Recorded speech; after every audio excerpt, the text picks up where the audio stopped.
अस्सलाम वालेकुम नाज़रीन, एक नई वीडियो में खुश आमदीद। आज की वीडियो में आपके साथ शेयर करने वाली हूँ कि अमरूद का जूस आप घर में किस तरीके से बना सकते हैं। इसके अलावा आपको बताऊंगी कि पूरे साल के लिए आप अमरूद के पल्प को आप महफूज किस तरीके से कर सकते हैं, और महफूज करने का इसका असल तरीका क्या होता है कि सारा साल भी अगर ये आपके फ्रीज़र में पड़ा है तो ये ख़राब ना हो, और जब भी आपका मूड हो अमरूद को इंजॉय करने का तो आप इसके पल्प को निकाल लें, इसके अंदर पानी ऐड करें और इसके मज़ेदार से खालिस जूस को इंजॉय कर सकते हैं।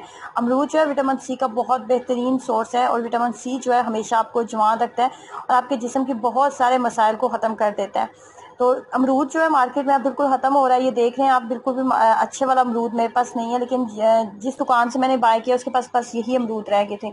ये तकरीबन 2 किलो के करीब अमरूद है। अमरूद को पहले हमने कट कर लेना, अच्छे से वॉश करने के बाद इसको कट कर लिए तो इसके अंदर से ये जो बीज वाला पार्ट है ना, ये वाला हमने निकाल देना, ये हमें नहीं चाहिए। इसके बीज वाला पार्ट हमें नहीं चाहिए, इसके बीज वाला पार्ट हमने निकाल देना है।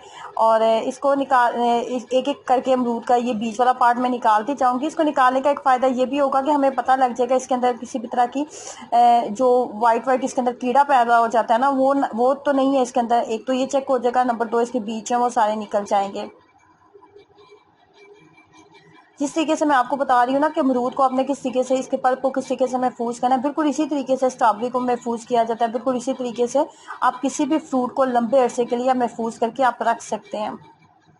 तो इस तरीके से तमाम जो है अमरूद जो है वो मैंने कट कर लेने हैं।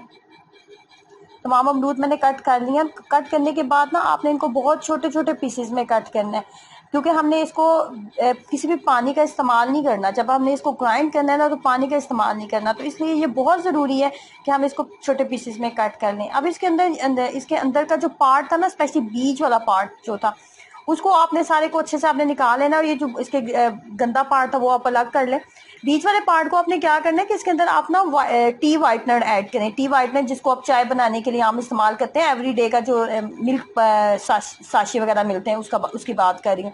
टी वाइटनर लें और 4 से 5 साशे ले लें टी वाइटनर के, या फिर 5 से 10 चम्मच आप लेने मिल्क पाउडर के।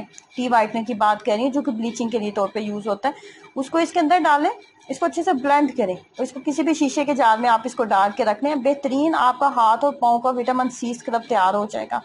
चेहरे पर ना लगाइएगा, क्योंकि अक्सर लोगों का चेहरा जो होता है सेंसिटिव होता है, तो हो सकता है आपको सूट ना करे, लेकिन हाथ और पाँव के लिए बहुत बेहतरीन है। चीनी भी मैंने ले लिया और अमरूद जो है वो भी ले लिया। ग्राइंड करने का तरीका आपको बताने लगी हूँ। एक बात का आपने ख्याल रखना है, अमरूद जितना था ना उससे थोड़ी सी मिकदार में चीनी आपने ज़्यादा लेनी है। अगर आपके पास 1 बाउल के करीब अमरूद है ना, तो जो चीनी है ना वो ले लें, 1.25 बाउल ले लें, थोड़ा सा ज़्यादा ले लें। अमरूद की क्वांटिटी से चीनी की क्वांटिटी आपने थोड़ी सी ज़्यादा रखनी होती है। इसका मकसद ये होता है कि जब आप शरबत बनाएंगे ना तो फिर आपको अलग से मीठा नहीं डालना पड़ेगा, वो मीठा बिल्कुल परफेक्ट रहेगा। उसके बाद इसके अंदर काला नमक ऐड कर रही हूँ, आप अपने टेस्ट के मुताबिक डालें। मैंने तो आधा चाय का चम्मच डाला था। उसके बाद थोड़ा सा लेमन डालेंगे। मेरे पास लेमन जूस नहीं था, फ्रीज किए हुए मेरे पास लेमन मौजूद थे, तो मैंने उनके पल्प और बीज निकाल लिया। और उसके बाद जो बाकी जो लेमन था वो इसी तरह मैंने इसके अंदर ऐड कर दिया। अब यहाँ पे एक बात का ख्याल रखना है कि पानी बिल्कुल भी आपने इसके अंदर नहीं डालना। इसको 1-2 दफ़ा जब आप ग्राइंड करने लगेंगे ना तो थोड़ा सा मुश्किल होगा, आपको ये ग्राइंड नहीं होगा, लेकिन इसको चम्मच की मदद से आप अच्छे से मिक्सअप करती रहें, फिर ग्राइंड करें, फिर चम्मच की मदद से अच्छे से मिक्सअप करती रहें, फिर इसको ग्राइंड करें। तो इसको आहिस्ता आहिस्ता जो है ना इसका थोड़ा सा लिक्विड बनना जब स्टार्ट हो जाएगा तो ये बहुत आसानी से ग्राइंड हो जाता है। पानी अगर डालेंगे तो फ्रीज करना मुश्किल हो जाएगा, फ्रीज करेंगे तो बर्फ बन जाएगा, जब बर्फ बन जाएगा तो शरबत बनाना मुश्किल हो जाएगा। तो इस तरीके से अगर पानी के बगैर आप इसको ब्लेंड करेंगी, ग्राइंड करके रखेंगी, तो ये कभी भी फ्रीजर में नहीं जमेगा। जैसे आप इसको निकालेंगे आपको ऐसे लगेगा आपने अभी फ्रेश पेस्ट बनाया और उसके साथ आप इसको बना रही हैं। ये जैसे आपको नज़र आ रहा है ना, आपने इसको 6 महीने बाद भी निकालना है तो इसने ऐसे ही रहना है, इसने बिल्कुल भी ख़राब नहीं होना। जितनी मिकदार में आपको चाहिए आप निकाल लें, और अपनी चॉइस के अकॉर्डिंग आप इसका शरबत खालिस बनाना चाह रही हैं, थोड़ा पतला बनाना चाह रही हैं, वो आप बना सकती हैं। अब आपने जूस बनाना है तो जूस बनाने के लिए आपने फ्रीज किया हुआ जो पल्प है वो आपने निकालना है।